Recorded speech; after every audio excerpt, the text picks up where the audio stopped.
worldppg.com. I'm Michael Purdy here with Jeff Going, and we're talking about Bill Crosby and his unfortunate accident. And Jeff, what do you know about it so far?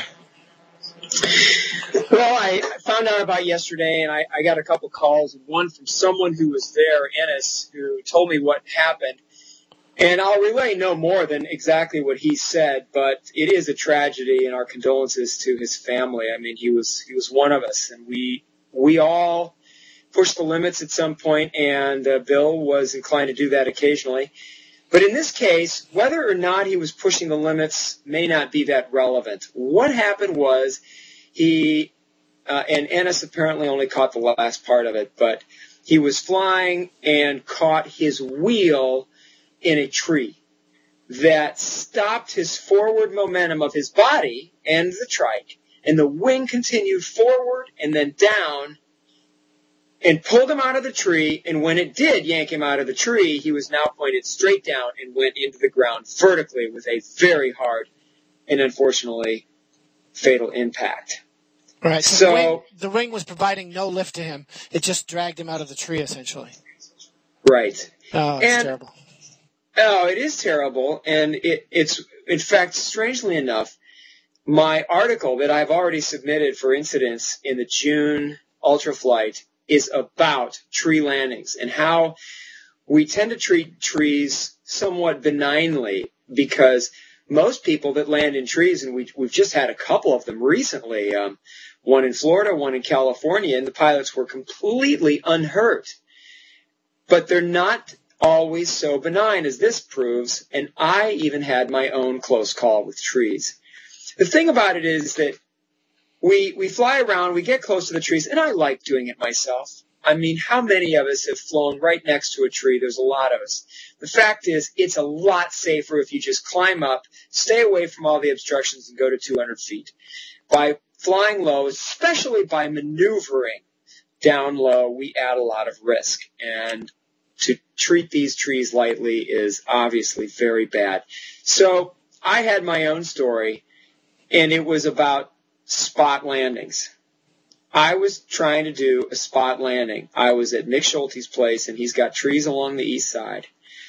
And I misjudged it by just a little bit. I wanted to land by my car, and I stayed over the trees a little bit too long. I got into some sink, and I turned, but I was too low, and I hit a branch with my foot. I was able to push off the branch and throw myself back under the wing, but had I not pushed off of that branch, I very well may have suffered the same exact fate. Yeah, and others. Or you could have just had a little bit more sink than you got, or, I mean, the tree could have been a little wider. I mean, I don't know. The difference between what happened to Bill and what happened to you, as you were saying, is a very small margin. Right. And there may have been other factors in this accident. I don't know. We don't know. There's obviously going to be some more investigation in the whole thing, probably some other witnesses. But what we as pilots have to take away from it is what can be done to prevent it. Exactly. Do you set up right next to the tree, right next to the wires? It's kind of like water. Most of the time people go into the water, they survive. Most of the time people go into trees, they survive. And in this, it's not always that way. So if you subject yourself to that, then you have maybe a 1 in 30, 1 in 50 chance of it being terminal. But that's a big chance. So, I mean, it's a huge chance. I mean, who would play the lottery with those odds on your life? That's right. I mean, most people, what are the odds on a lottery? It's 2 million or 20 million to 1 or something. I mean, it's more likely you're going to get struck by lightning and hit by a car in the same day. I mean, but 1 in 50 is a huge chance with your life. Right. And it's always such a tragedy. I mean, if you look at his website, paradrenaline.com, he's done a great job with that website. And I talked to him in Phoenix. He's from Phoenix, and he flew with the locals out there. There were, I'm guessing from the sounds of Ennis' description, I'm going to talk to Adam Bell as well, maybe 4 to 6 pilots out there. And I know we like to rip it up a bit, but so do a lot of us. So, right. I mean, and you're talking about flying 200 feet off the ground. I mean, yeah, but no, I mean, that's not why people get into this sport. And, you know, I have in my pre-recorded elevator speech is, you know, one of the things you can do is kick the top of a palm tree. And, you know, it's dangerous. Yeah, because what if the motor quits just prior to getting to the palm tree? Yep. Yep. I do it. I know. Yep. Right. And man, I'll tell you what, it's such an eye opener. When, in fact, there's 3 cases that I list in the Ultraflight article. One of them, they're all anonymous, but not for long now that this is on the air. Yeah. But the first one, that's me. I mean, anybody that reads the article will recognize it. So, yeah, it's an eye-opener, and there's risk. We choose to do things. I mean, I do enjoy going up high, and just watching the world from a new perspective. And there are a lot of pilots who enjoy going up high, launching from a wide open area. They may not even be terribly skilled, but their chances of surviving this sport into their old age are much greater. Right. Because although they might not be, they don't strive for really high skills, they mind their limits so much better.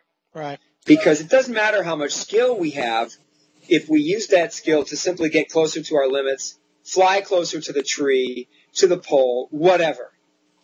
We're getting closer. Tell us about these pictures we have on the screen, Jeff. These were from out in Phoenix.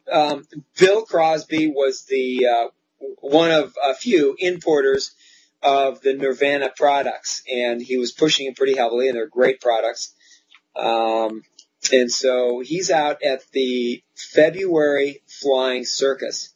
On the left picture, that would be the one with the trike in it, and I'm in the picture, and he's got me seated in the trike and showing it to me. And then in the right picture, he's showing someone else some of their gear. They've got great equipment. I flew. He was also at the beach. What the audience are seeing is the opposite of that. Okay, well, the one with the trike, that's Bill in the orange, and then me sitting in the trike. And then on the other one, I'm not sure who's in the right picture on the right side of that, but Bill is also having him try it out. He was also at the Beach Blast, and I did not talk to him much at the Beach Blast for Whirlwind.